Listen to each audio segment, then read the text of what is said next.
Good morning, this is Daniel here. I know some of you have been waiting for me to share my custom wiring harness with my 76 XJS. I bought this for a car from my friend Jim. He had converted it to a stroker motor and automatic, and had some electrical issues with it and some other issues, and he had other projects going on, so it sat for a while. And he had reached out to me a few times over the years. Hey, you want to buy this Jag? And I was like, no, I got other stuff going on. But I sold my farm and needed something to do, so I decided to go to Texas and pick it up from him. And we got it here, got it running, and noticed that his electrical issues just kept chasing him down one after another. Finally got tired of it, and I decided, well, I'm gonna make my own harness. So I did, and I'll show you. So what I did is I just kind of looked around on the internet for a universal harness, and I picked up one from Speedway Motors. This is a 22 circuit wiring kit, which is really great because you have two accessory wires here. This is all your engine compartment wires, rear body feed wires. This is an additional accessory plug here. It's got 6 different leads, and I can show you. And that's kind of what those 6 do. So I've got them down there is where they're going, you know, for fuel pump, EFI, brake light, windows, antenna, defrost. So it comes with great instructions. We're just going to figure out the starter connections because I am running a small block Chevrolet dash. One of the things I had to do is I'm doing a trinary system, but there's 2 cooling fans. So the main engine cooling fan is going to run off of its own little relay, and it's going to kick on based off of an engine temp sensor, and it'll be wired up to a manual switch. And then when the AC system gets installed, it'll be on a trinary system to where, I won't worry about the coolant temperature sensor. It'll just automatically kick on each time the compressor comes on, or via a manual switch if I'm not running AC and I need extra cooling in the summertime. So with that, a lot of headache went into this, trying to figure out different things. So this is how I'm going to do my map lights, and I'm going to tie that into using the additional switches. So these will all be used, including the interior. So my map lights, I'll tie those into the 2 that are located on the dash, and the interior I'll use that for the overhead dome. Now this light here will be obsolete. I don't really need that. Then this is kind of, I was gonna put these lights in the back of the car in for the interior, but then, you know, that's just more wires I gotta run, and when I pulled those apart, they were so brittle they just fell apart. So I said, screw it, went ahead, gonna delete those because I'm converting the interior to all LED festoon bulbs anyway, so it's gonna be pretty bright, so I'm really not gonna need those. That's why I decided to exclude it. And this is just another different drawing. I've wrote quite a few. Gas gauge, I've got everything figured out there. Goes to my harness. Low fuel light, yes, the low fuel light will work on this car. Brake light switch, so that was kind of fun to figure out because, you know, there's a bulb for the running, there's a bulb for the brake light, and then there's a bulb for turn signal. So that was kind of tricky with the way I had to do it. So in order for that to work with 3 separate bulbs and not a dual filament, is I had to run a separate wire for each one. There's a couple back here. It's not that one. So turn signal, tail lights. This will be my brake light. You'll see I used a heavier gauge wire. All the wire I'm using is AWG. It's GXL. So it's a little smaller sheathing, but it does have a good high temp rating on it, and being a little bit smaller sheathing, It's a little slicker too, so it's a lot easier to run through tight spaces, and that's who I got that one from. And then I ordered some more from the same company. This is, I believe this is 12. I just went overboard on all my circuits. So I don't think, let's see. Okay, we'll keep going. So this is how I'm gonna do my headlights. Got it. The schematic I drew, I was gonna do something different, change my mind. I used this schematic here to figure out which lights I'm gonna use on the gauge cluster, because there's no longer an EFI engine. There's a lot that I'm not gonna use, but I'm gonna use a lot of the same functions. And then all of my lights up here that I will use, you know, my flashers, low fuel light, park light. So the park brake, I'll use it. And then the park light, so there's a switch, focus here. There's a switch on the gear shifter. Hang on just a second, let me wipe this lens, it's probably dirty. Sorry about that. So there is another switch on the gear shifter, so I'm going to utilize that as well. Run it to the dash, and that way when I do have the car in park, that light will be illuminated amber. I'll also use the high beam lights, the rear defrost, and the flasher. So on to that, let's go talk about the gauge cluster.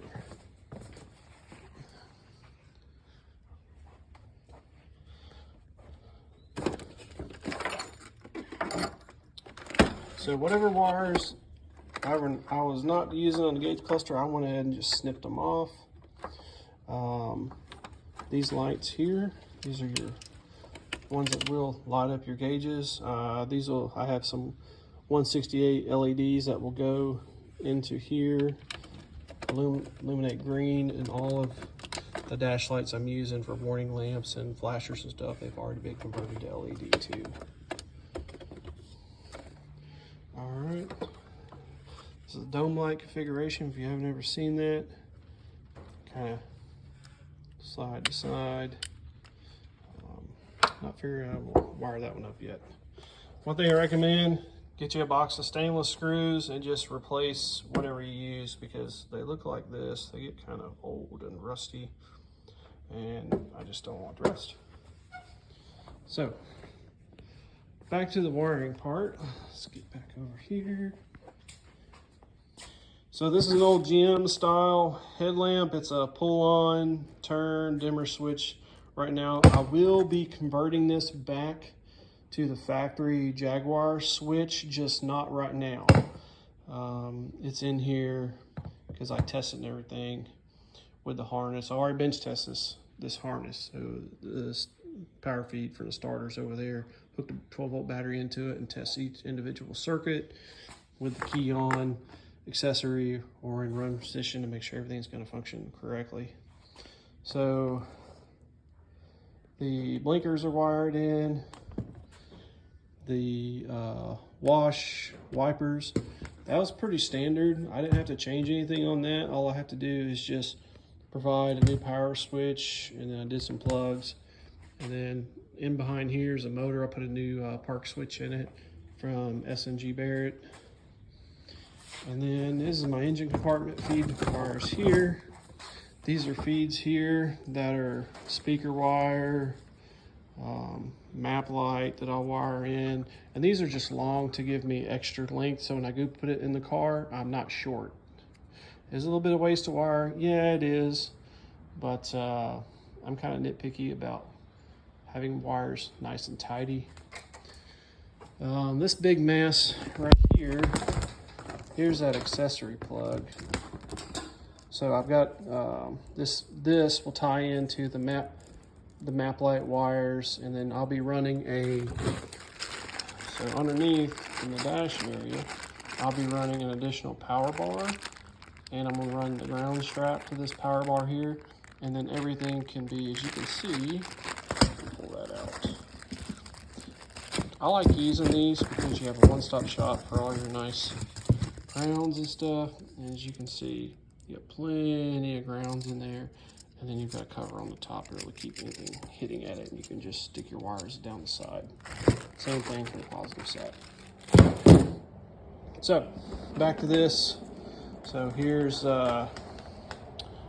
window switches. We're going direct to the window motor. It only draws about 5 amps, and I've got a 20 amp rated switch. I'll show you that in a minute, so that's fine. I ran up and down about 20 times to see if I had any heat. Checked the motor, checked the switch with a heat gun, and it really didn't get hot at all. So no worries there. This is an accessory spare wire, and that one's going for the defrost. And then I've got another, this is a battery for power windows. So this is directly to bat power, so it's always going to be on bat power. That way you don't need the key in the ignition to roll the windows up or down. I actually do that on most of my old automobiles. And then charger, so I'll show you about that in just a minute. So I took the cigarette lighter out and we converted it. Well, I should say we, me, self and I.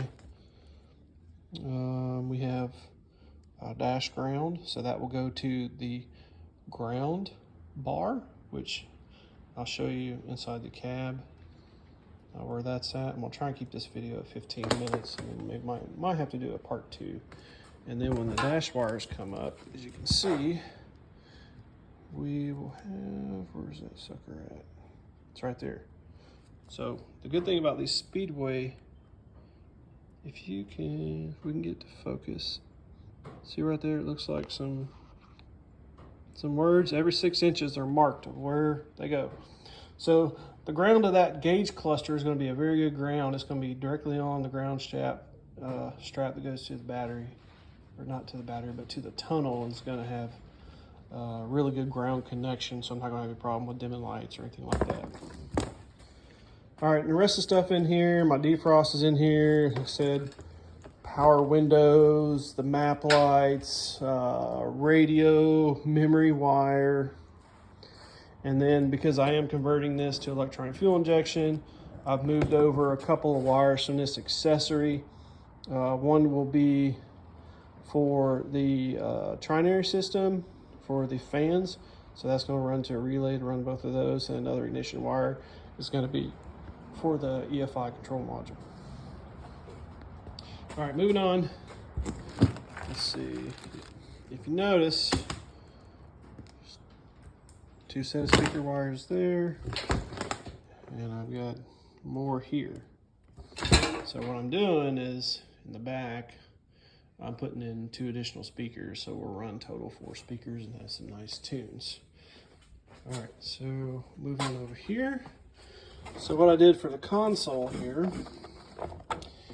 these are from Recoil. These are momentary switches, up, down. And when you highlight in that area, the little white bar illuminates blue, so that's kind of nice. Now another cool feature that I ordered was a cigarette plug. So what this is going to do, this goes directly to battery. It's going to display your battery voltage at all times, even with the car off. And it draws very, very, very little power. It will never run the battery dry. Another great thing is charging, USB 3.0 and a USB-C. And then you can also, there's a little toggle button here that you can go through a couple different presets for the charger. Then I kept the original ashtrays, we could put change or whatever. Rusty. Alrighty, so coming out this side, going down this way, this is a power feed to the starter. I was going to run it off the firewall, but the instructions say run it off of the power, and this is a fusible link in here. So I didn't want to cut it, so I decided, well, I'll just go ahead and run it to the firewall. It's not going to cause any problems. And the rest of this is running lights, and there's a, let's see, I think that's the dome light specific. There's not headlamps in here. What else is in here? Some grounds. Let's see what else is in here. Battery fused. Anyway, stuff for the front. And I laid it, turn this way a little bit. I laid it out on a table, and the best thing about that is you can kind of, you see where I've got hand scribble all over. is you can just lay this sucker out right next to your car. Yes, this is a little bit longer, and that's why the end, there's no crimped ends or anything, because once I get in the car, then I'll cut it short to length, and we use connectors. All right, so back over here. Now, what am I using for connectors? Well, got these little guys here for splicing wires together. You guys have probably seen these on TV. Give them a little heat and they'll melt in. They work pretty well. Give them a good yank after they've cooled. Make sure they've cooled. This is a split loom. It's pretty tough stuff. I've got some other stuff that's not split loom that I use too. It just depends on where I'm using it at. Over here. And this whole package bundle here can be bought on Amazon. As far as my connectors, I'm using WeatherPack connectors. This is the brand of WeatherPack connectors I'm using. You can find these on Amazon as well. And then for body ties, I've got some little, these are super sticky, and then some little zip strips that go with them, and those will go to the side of the body, and then I'll zip strip the harness to it. So another video when I'm done with the inside, and then I'll definitely do a video when I get ready to wire up the hood and change all this around, make it look nice and neat, because some of this stuff is like this, and I want to put some nice wire loom over it so it looks very professionally done. And then I put a LED strip into the hood for light, and it's going to come down out of the corner down there. As you can see, the car is completely gutted. Right now we're taking care of some rust in the floor pans right there. Gonna cut all that out and weld some new floor pans in. We're gonna make our own. And then got a little bit on that side too. And then here's our shifter with all this glory. And then the AC unit will not go here, it will go over there, just tucked under the dash. All right, so come in the trunk. Oh yep, did order a new fuel tank from S&G Baird. It wasn't bad. I think it was like $400 or $500. I can't remember. And for the trunk lid, so as you can see, it's getting all updated LED. All these are already changed over. It's covered somewhere, and it needed a gasket, so I don't know what the heck I did with it. I'll find it somewhere. And then for the trunk lid, we kind of tidied up things here. And then there's a connection there to go to the battery. And then I've got a pin switch here to ground out this trunk lid. So when the trunk lid closes, that light will come on, and that is an adjustable pin switch, so you don't break it if the trunk closes too far. And the battery will remain in the trunk. And then for the AC unit, I'm gonna order a vintage air unit. So it's basically this little guy right here. It's their compact mini series Gen 2, and that's gonna fit right up under that passenger side. Won't interfere with feet or anything like that. And to make that work with the factory system, kind of modify it a little bit. I have this bad boy, and here's my vent for the center. And then what I did is I used a defrost vent for a Jeep, and I glued that up in there, so defrost will get plugged into here.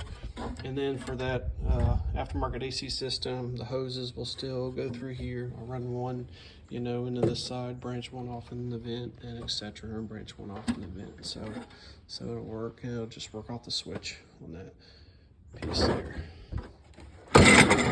All right, guys, I'm at 20 minutes here, almost 20 minutes. If you have any questions, please leave some comments. I'll be glad to answer them. I may not get back to them right away. My goal is to have this car done by the end of May. Should be done by May, knock on wood. But after we're done with interior and wiring, this rear subframe's already been gone through, and the next will be the front subframe. We'll get it in here once get it turned around, and then I'll tackle the front subframe, ball joints, and bushings and everything it needs. And then after we're done and she's good to go, we're gonna take our nice spoke wheels off and go get some new Pirellis, because these are old and they've been sitting for a while, and I don't want to go down the road and have a blowout and destroy this beautiful car, because this is a really sexy car in my opinion. But other than that, guys, if you want to do your own harness, it's not hard. Not hard at all. It's not very expensive. I probably have $500 in this harness total. I think that's about it, including the price of the harness, all the additional AWG wire, that GXL AWG wire. You will pay for it. But the thing is you need an automotive grade OEM type approved wire to go back in your car. That way you don't have to worry about any wiring issues or shorts or just shoddy wiring in general. All right, I'm wrapping it up. Take care. God bless. Keep on wrenching.